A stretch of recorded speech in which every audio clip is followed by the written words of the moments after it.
हमारा टॉपिक है pathophysiology. Before going to start this topic we have to revise the last topic 3.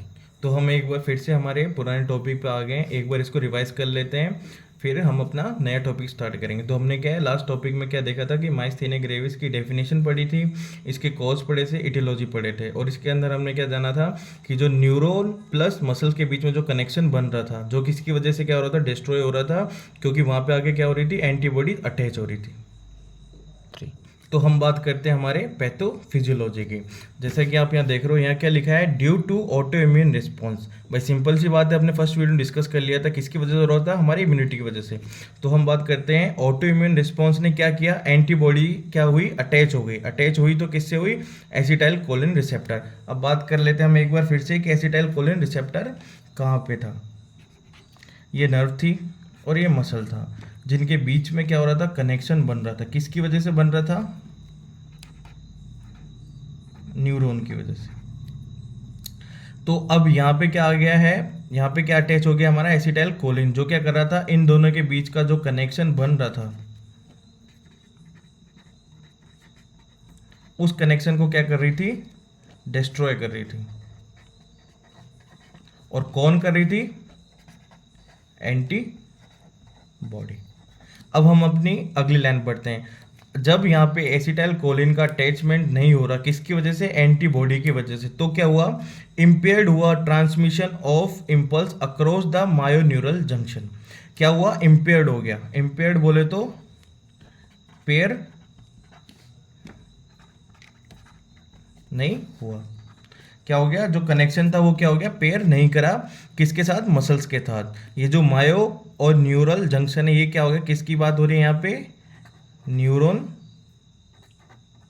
Plus muscle,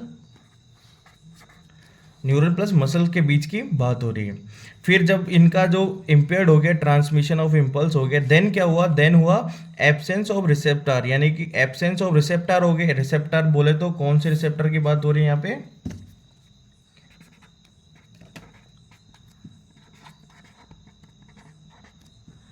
acetyl choline receptor.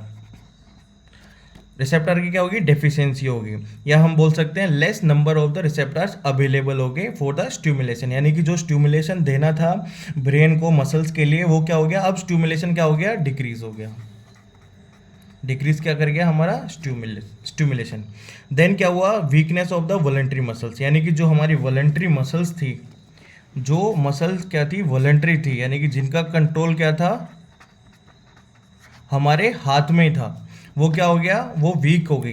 क्योंकि उनका क्या है, कोई भी उनके ऊपर क्या है, कोई भी कमांड या फिर कोई भी कंट्रोल जो जिसका किसका था, ब्रेन का, वो नहीं रहा, जिसकी वजह से क्या कॉज होगी, हमारी माइस्थेनिया ग्रेविस।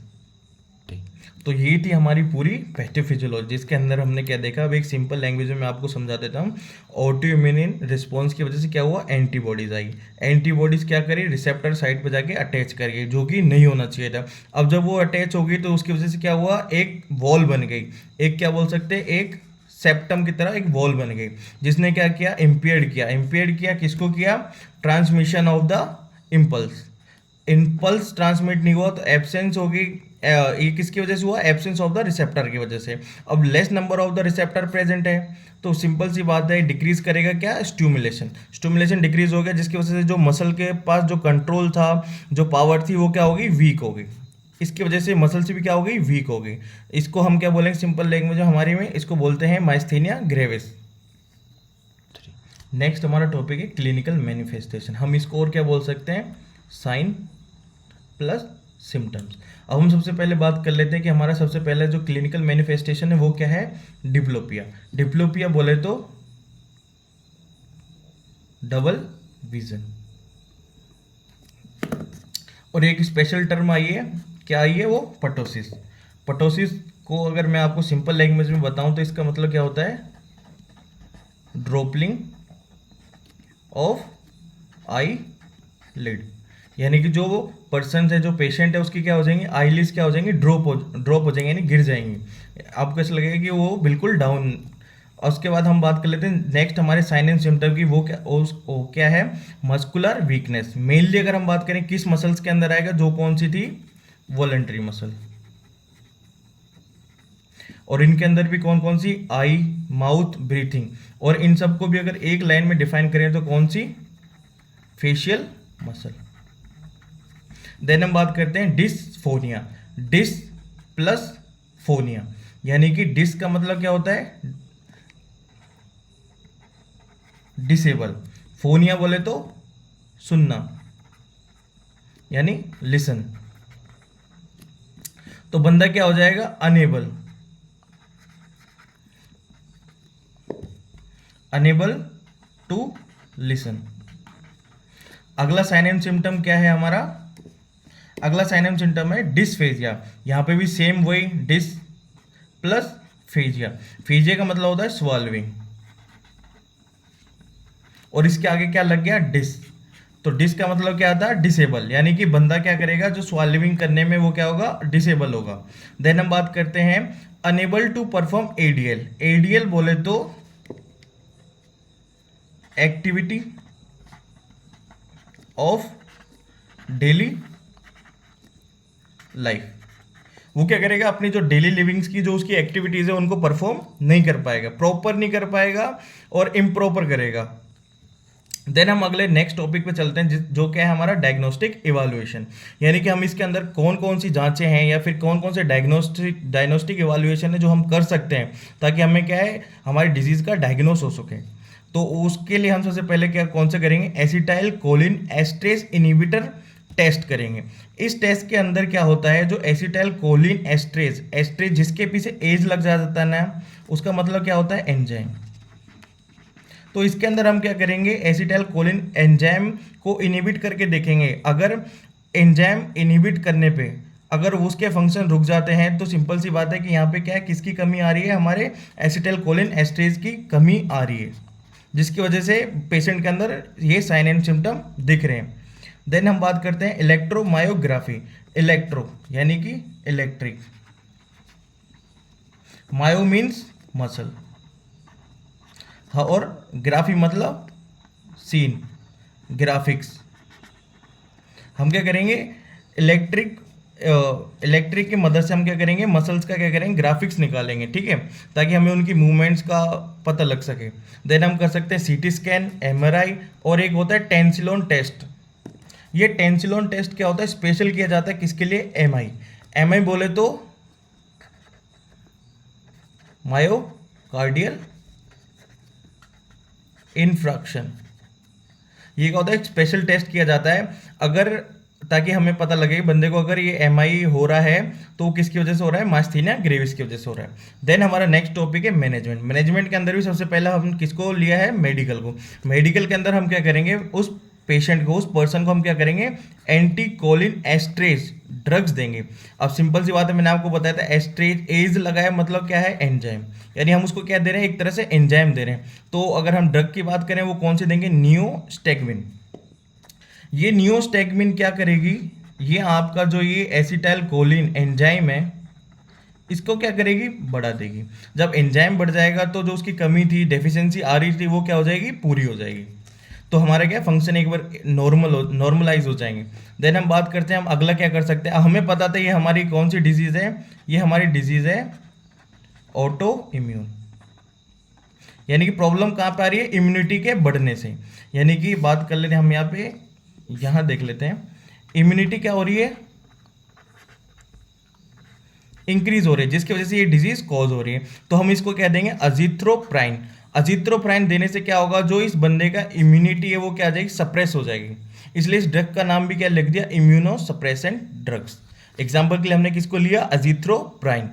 देन हम बात करते हैं पेशेंट को हम कह देंगे ऑटोथेरेपी देंगे, क्योंकि हमने क्या देखा था कि जो क्या थी प्रॉब्लम किस में आ रही थी, प्रॉब्लम आ रही थी मसल्स में। तो मसल्स तो कहाँ है, रेस्पिरेटरी ट्रैक में पाई जाती हैं। और जब रेस्पिरेटरी ट्रैक की मसल्स भी अगर काम करना नॉट वर्किंग, काम करना छोड़ देंगी, तो उस बंदे को सिंपल सी बात है, उसको क्या मैनेजमेंट देने के लिए हमें क्या करना पड़ेगा, O2 थेरेपी देनी पड़ेगी। ठीक है, देन हम बात करते हैं हमारे सर्जिकल में हम क्या कर सकते हैं। सर्जिकल में मैंने ज़्यादा टॉपिक्स को नहीं लिया है, मैंने सिंपल अपना नर्सिंग को देख के सिर्फ 2 ही नॉर्मल से टॉपिक्स लिए हैं। जैसे कि हम बात कर लेते हैं थाइमोएक्टोमी। थाइमो बोले तो थाइमो लिया गया है थाइमस से, और जो एक्टोमी है वो किससे ली गई है, यानी कि कटिंग। यानी इसके अंदर हम क्या करेंगे, जो थाइमस ग्लैंड है उसको क्या करेंगे, कट करेंगे, देन हम उसको क्या करेंगे, रिमूव करेंगे, क्योंकि ये रिमूव करना बहुत जरूरी, क्योंकि थाइमस ग्लैंड क्या करता है, थाइमस ग्लैंड क्या करता है, मैं आपको बता देता हूं। थाइमस ग्लैंड क्या करता है, थाइमस ग्लैंड यहां पे देख लेते हैं। थाइमस ग्लैंड क्या करता है, T lymphocyte plus B lymphocyte को क्या करता है, फॉर्म करता है, और ये दोनों क्या है, हमारे एंटीबॉडीज। यानी कि ये क्या करता है, एंटीबॉडीज बनाता है। जब हम इसको कट कर देंगे, इसको कट करने के बाद क्या होगा, इसका रिजल्ट क्या आएगा, ये जो फॉर्मेशन हो रहा है टी प्लस बी लिम्फोसाइट का, वो क्या हो जाएगा, वो नहीं होगा। देन हम बात करते हैं हमारी नेक्स्ट का, वो क्या है, थेराप्यूटिक प्लाज्मा एक्सचेंज। आपको जैसा कि टर्म से समझ आ रहा होगा, थेराप्यूटिक प्लाज्मा एक्सचेंज। इसके अंदर हम क्या करेंगे, जो पर्सन का प्लाज्मा है, प्लाज्मा के अंदर क्या पाए जाते हैं, सेल्स, यानी कि हमारी इम्यूनिटी वो पाई जाएगी। जब हम उसका एक्सचेंज कर देंगे तो क्या होगा, हमारा इम्यूनिटी क्या हो जाएगा, बैलेंस हो जाएगा, जिसकी वजह से हम क्या कर सकते हैं, इसका ट्रीटमेंट कर सकते हैं। Thank you for watching video, and for more videos please subscribe our channel.